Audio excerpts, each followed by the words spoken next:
Assalamualaikum warahmatullahi wabarakatuh. Pak Tommy, selamat sore.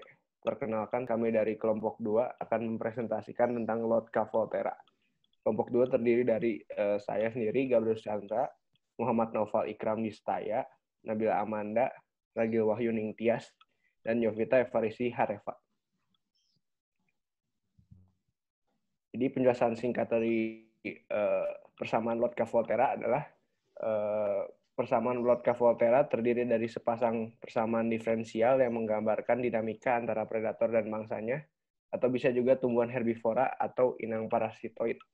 Dalam suatu kasus yang paling sederhana, misalnya satu populasi predator dan satu populasi mangsa. Persamaan ini dikembangkan secara independen oleh Alfred Lotka dan Vito Volterra pada tahun 1920-an. Ditandai dengan osilasi ukuran populasi predator dan mangsa, dengan puncak osilasi predator tertinggal sedikit di belakang puncak osilasi mangsa. Selanjutnya adalah asumsi. Persamaan Lotka Volterra sendiri memiliki beberapa asumsi, yaitu yang pertama, populasi mangsa akan tumbuh secara eksponensial saat populasi predator tidak ada. Yang kedua, populasi predator akan kelaparan jika tidak ada populasi mangsa. Yang ketiga, predator hanya memangsa mangsanya. 4. Predator dapat memakan mangsa dalam jumlah tak terbatas, atau dalam artian predator memiliki cukup makanan. 5. Tidak ada kompleksitas lingkungan, atau kedua populasi hidup secara acak di lingkungan yang homogen. Selanjutnya akan dilanjutkan oleh partner saya, Noval Ikram. Ya, perkenalkan saya Muhammad Noval Ikram Yustaya. Pada kesempatan kali ini saya akan menjelaskan tentang rumus Lotka Volterra. Jadi yang pertama ada rumus massa, yaitu dx per dt sama dengan alpha dikali x dikurang beta dikali xy. Kemudian selanjutnya ada rumus predator, yaitu dy per dt sama dengan delta xy dikurang gamma y.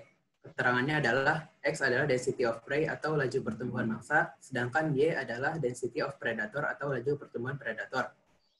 Selanjutnya ada variabelnya, yaitu yang pertama ada alpha atau intrinsic rate of prey population increase atau laju intrinsik penambahan populasi mangsa. Selanjutnya ada beta, yaitu predation rate coefficient atau koefisien predasi. Kemudian ada delta, yaitu reproduction rate of predators per one prey eaten atau laju reproduksi predator tiap satu mangsa yang dimakan. Kemudian yang terakhir ada gamma, yaitu predator mortality rate atau tingkat kematian predator. Selanjutnya, kaitan mengenai tiap variabel yang ada di sini akan dijelaskan oleh teman saya, Nabila. Saya akan menjelaskan mengenai kaitan antar variabel yang sudah disebutkan Ikram. Alpha adalah tetapan pertumbuhan mangsa. Tanpa predator, populasinya tumbuh cepat tak terbatas. Beta Xy menunjukkan interaksi mangsa dan pemangsa, yaitu mangsa dimakan pemangsa. Oleh karena itu, populasi mangsa menurun, sehingga laju pertumbuhan mangsa dinyatakan sebagai dx per dt sama dengan delta x minus beta xy, yang artinya walaupun populasi mangsa tumbuh, tetapi laju pertumbuhan populasinya dihambat oleh interaksinya dengan pemangsa. Selanjutnya, gamma adalah tetapan pertumbuhan pemangsa. Tanpa mangsa, populasinya akan turun menuju kepunahan. Delta XY menunjukkan interaksi mangsa dan pemangsa. Dengan adanya mangsa, akan terjadi interaksi antar pemangsa dan mangsa, yaitu pemangsa memakan mangsa. Dengan demikian, populasi pemangsa akan naik. Sehingga laju pertumbuhan pemangsa dinyatakan sebagai dy per dt sama dengan delta XY dikurang gamma y. Yang artinya laju pertumbuhan populasi pemangsa didorong karena adanya interaksi dengan mangsa tetapi dihambat oleh kelangkaan mangsa. Oleh karena mangsa dan pemangsa hidup dalam habitat yang sama, maka model matematis dari masalah pemangsa dan mangsa merupakan gabungan antara kedua persamaan tersebut. Selanjutnya akan dilanjutkan oleh rekan saya, Yovita. Kemudian sekarang saya akan membahas bagaimana predator dan mangsa hidup di suatu ekosistem dan jumlah populasinya saling mempengaruhi satu dengan yang lain seiring berjalannya waktu. Ini disebut dengan interaksi pemangsa dan mangsa. Pertama-tama, katakanlah jumlah mangsa sedang berada pada titik yang relatif tinggi dan sang pemangsa pada titik yang rendah. maka akan mudah bagi para pemangsa untuk mencari makan, karena saingannya sedikit, apalagi populasi mangsa sangat banyak. Maka dari itu, karena lebih mudah bagi para predator untuk mencari makan, bisa dibayangkan populasi mereka akan mulai meningkat. Dan apa yang akan terjadi kalau populasi mereka meningkat? Maka populasi mangsa akan semakin menurun karena banyak yang memburu mereka. Hingga di titik di mana populasi mangsa sudah sangat sedikit, dan pemangsa pun kehabisan makanan. Disinilah jumlah populasi pemangsa akan kembali menurun. Dan apa yang akan terjadi? Ketika pemangsa semakin sedikit, populasi mangsa akan kembali bertambah dan semakin bertambah. Dari grafik ini tentu kita bisa menangkap bahwa pemangsa dan mangsa membentuk suatu interaksi siklik satu dengan yang lain. Inilah yang disebut dengan predator-prey cycle, atau yang disebut dengan Lotka-Volterra tadi. Ini adalah contoh grafik. Yang merah adalah hare atau di sini sebagai mangsanya, dan yang biru adalah lynx, dia sebagai pemangsa.